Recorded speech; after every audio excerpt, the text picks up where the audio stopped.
Então, boa noite a todos. Espero que todo mundo continue bem, tomando todas as medidas necessárias, porque essa pandemia tá difícil. Então, todo cuidado é pouco, é necessário. Então, vamos pedir a bênção de Deus.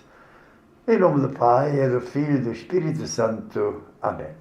Santo anjo do Senhor, meu zeloso guardador, se a ti me confio a piedade divina, sempre me rege, me guarde, me governe, me ilumine.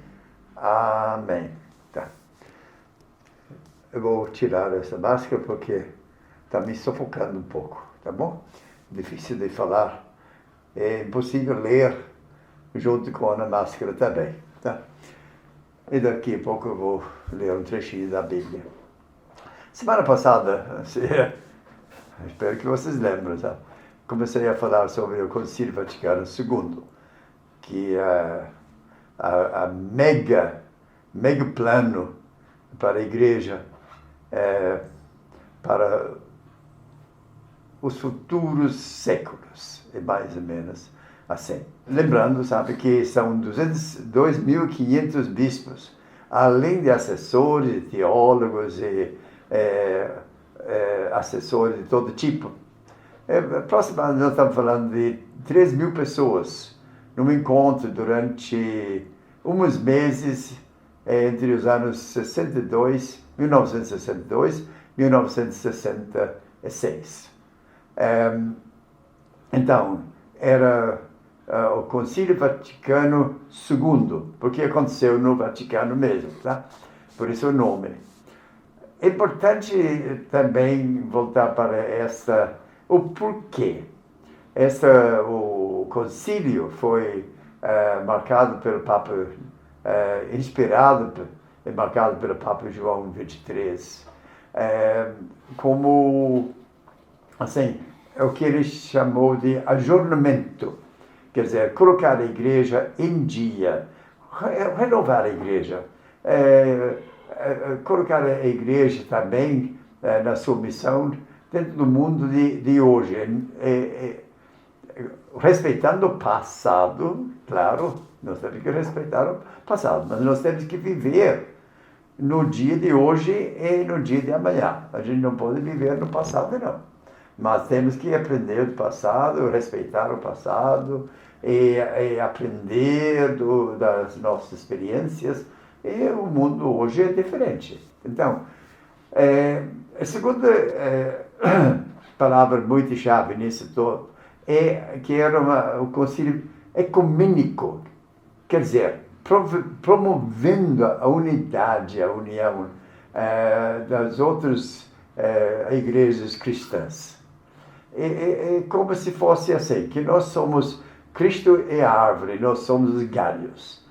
Então, são muitos galhos. Tem igreja católica, tem igreja ortodoxa, igreja metodista, igreja luterana, igreja anglicana, e assim por diante. Muitos galhos nesta árvore. Todos nós fazemos parte desta árvore. Nós somos, por isso que nós chamamos que todos nós juntos, nós somos a igreja católica, a igreja universal, a igreja que une numa só coisa todos esses galhos da mesma árvore. Durante esses 4 anos do concílio, então foi um processo de renovação, atualização. Foi examinado, sabe, todos de cabo a rabo, toda a vivência da igreja. O que mais aparece para nós também no dia a dia, na nossa vivência da igreja, seria a reforma litúrgica. O que é essa reforma litúrgica? Como a maneira de nós celebrarmos os sacramentos, em especial a liturgia da Eucaristia, a liturgia da missa. Por exemplo, eu fui ordenado padre em 63. Foi justamente durante o Concílio Vaticano II. E nos meus primeiros anos de padre, eu celebrava a missa em latim. é de costas para o povo. Parece uma piada, não é? Mas era assim que eu celebrava a missa nos primeiros anos. Foi só uns 4, 5 anos depois que foi mudando e que nós adotamos a linguagem local, aqui no Brasil, a língua portuguesa, na minha terra, porque quando morava lá na Irlanda, na nossa língua de lá, e assim por diante. E também mudamos o altar para enfrentar a Assembleia. E assim foi começando essas modificações em toda a vida litúrgica.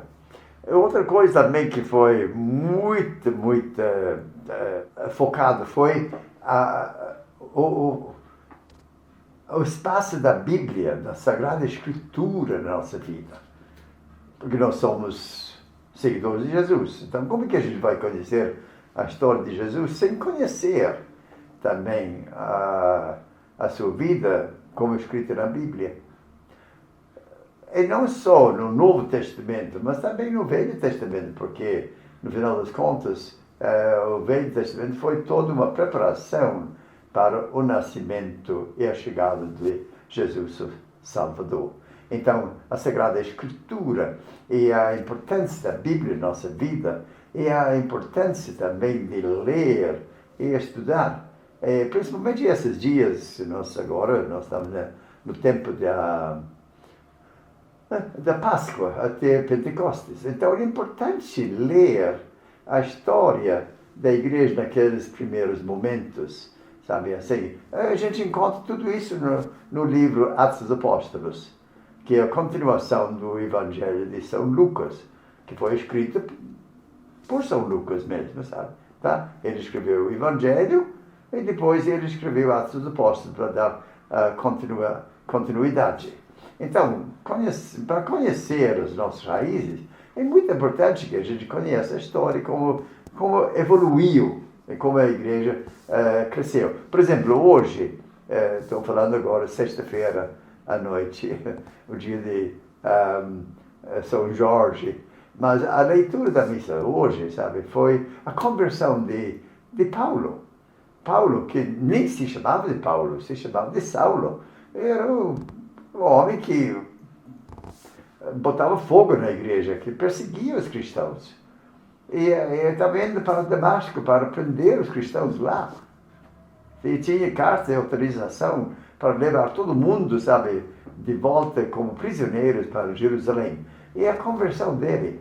Então, tudo isso é muito importante, eu acho, sabe? Todos nós devemos conhecer esta história. Como que a gente vai conhecer a história se a gente não conhece a Bíblia? Tá bom? Outro aspecto também que foi muito estudado também no concílio foi essa área de comunicação.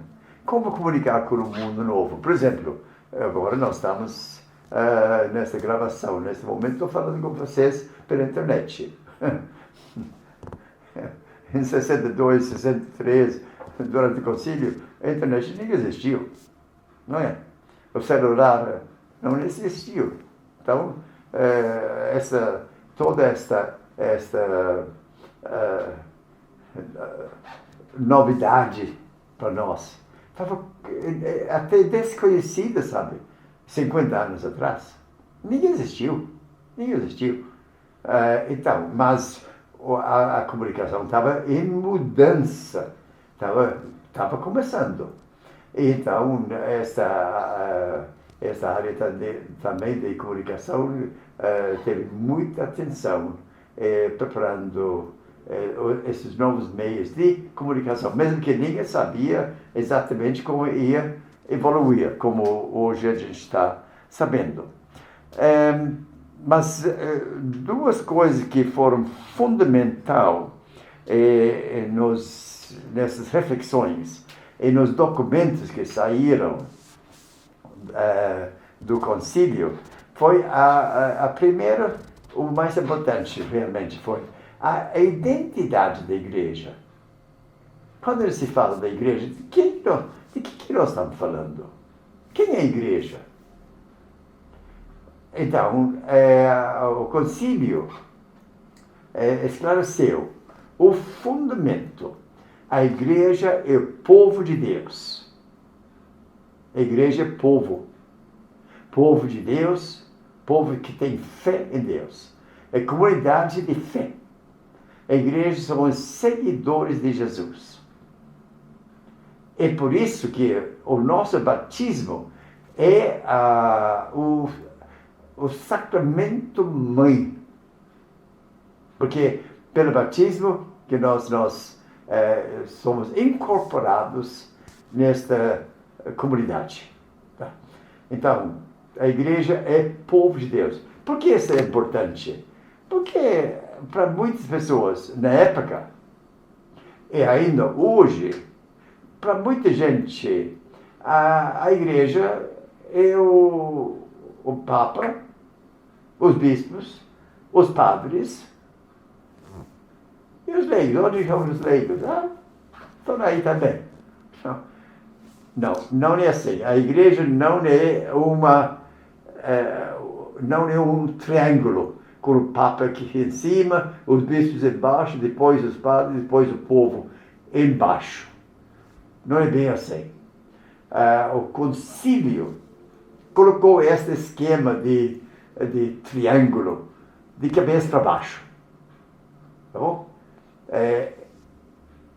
O Papa e os bispos e os padres estão a serviço do povo de Deus. A igreja é o povo.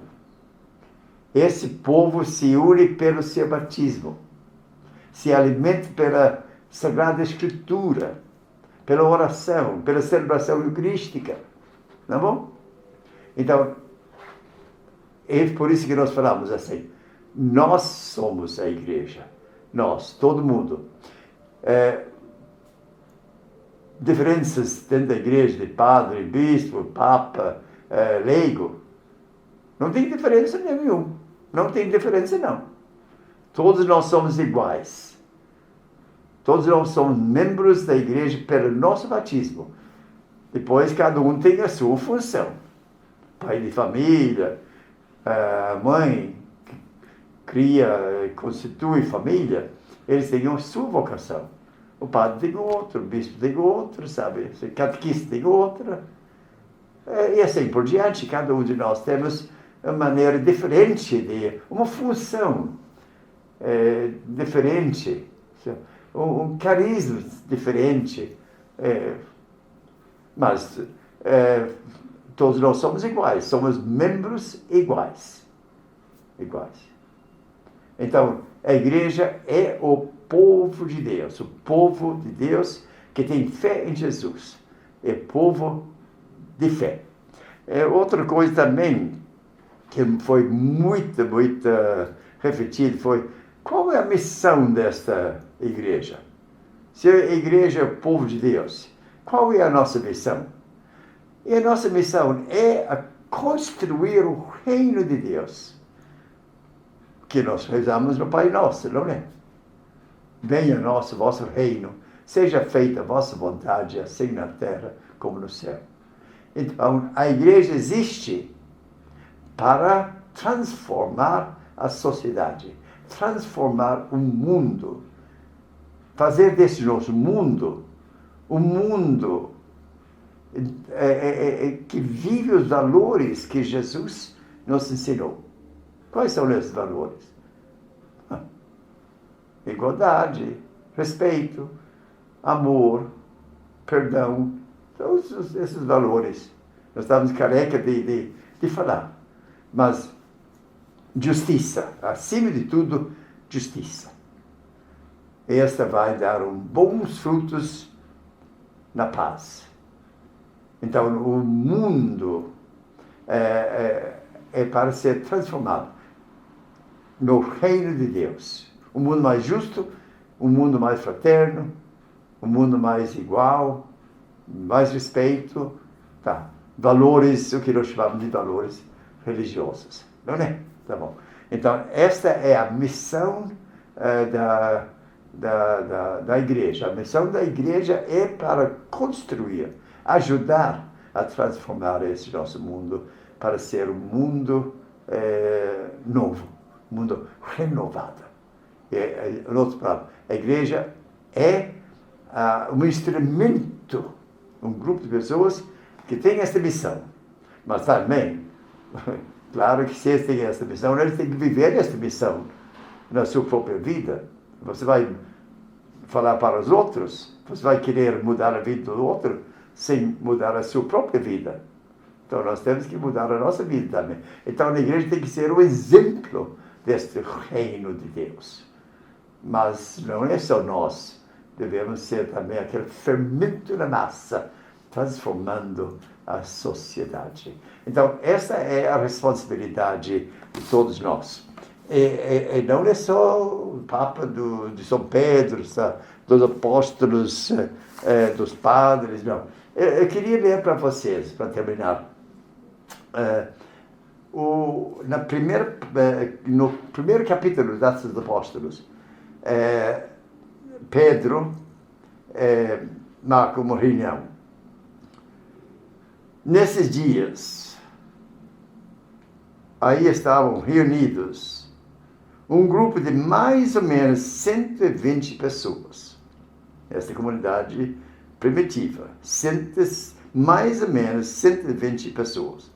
Pedro levantou-se no meio dos irmãos e falou: irmãos, era preciso que se cumprisse aquilo que as Escrituras, que o Espírito Santo, por meio de Davi, tinha anunciado na Escritura a respeito de Judas, que se tornou o guia daqueles que prenderam Jesus, quer dizer, Judas Iscariotes. Tá? Há outros homens, agora eles precisam de alguém para substituir o Judas, que diz, já não faz mais parte do grupo dos 12. Há outros homens que nos acompanharam durante todo o tempo em que o Senhor vivia no meio de nós, desde o batismo de João até o dia em que foi levado ao céu. Agora, é preciso que um deles se junte a nós para testemunhar a ressurreição. Então, eles apresentaram 2 homens, José, chamado Barsabas, e apelidado o Justo, e também Matias. Em seguida fizeram esta oração: Senhor, Tu conheces o coração de todos. Mostra-nos qual desses 2 Tu escolheste para ocupar, no serviço do apostolado, o lugar de Judas, o lugar que Judas abandonou para seguir o seu destino. Então, tiraram a sorte entre os 2, e a sorte caiu em Matias, que foi juntado ao número dos 11 apóstolos. E assim, eles escolheram Matias como o 12º apóstolo, no lugar de Judas. É importante nesta leitura lembrar que quem é que escolheu Matias? Foi toda a comunidade. Pedro abriu a reunião. Ele apresentou a necessidade de escolher alguém para pegar o lugar ocupar o lugar de Judas. Mas quem escolheu foi a comunidade. Todos eles.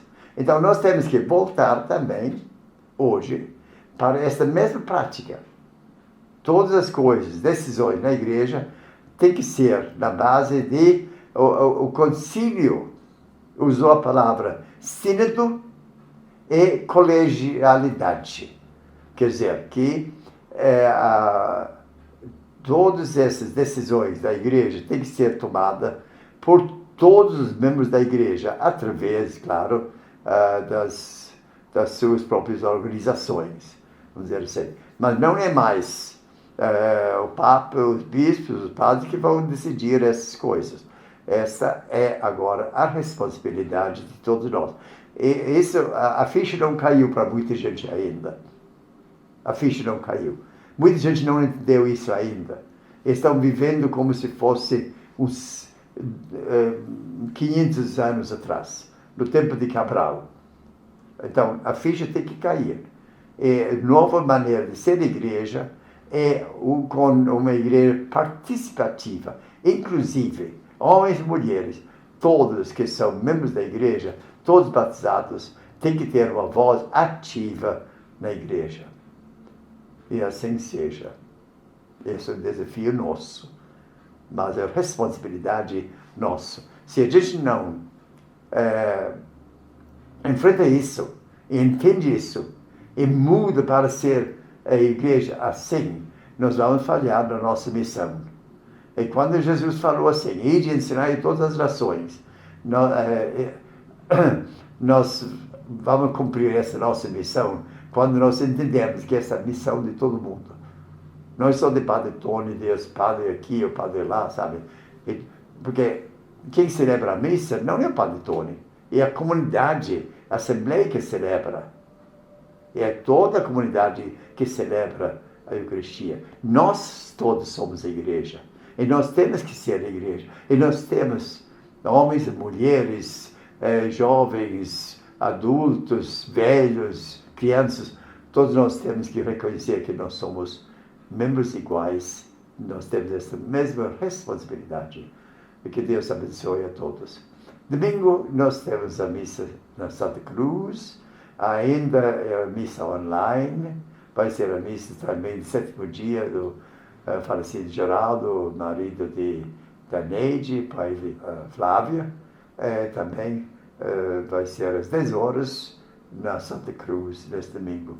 Mas ainda é a missa restrita, a missa é online. A igreja não está aberta para o povo ainda, porque esta pandemia está muito perigosa. Então vamos segurar um pouquinho mais, tá bom?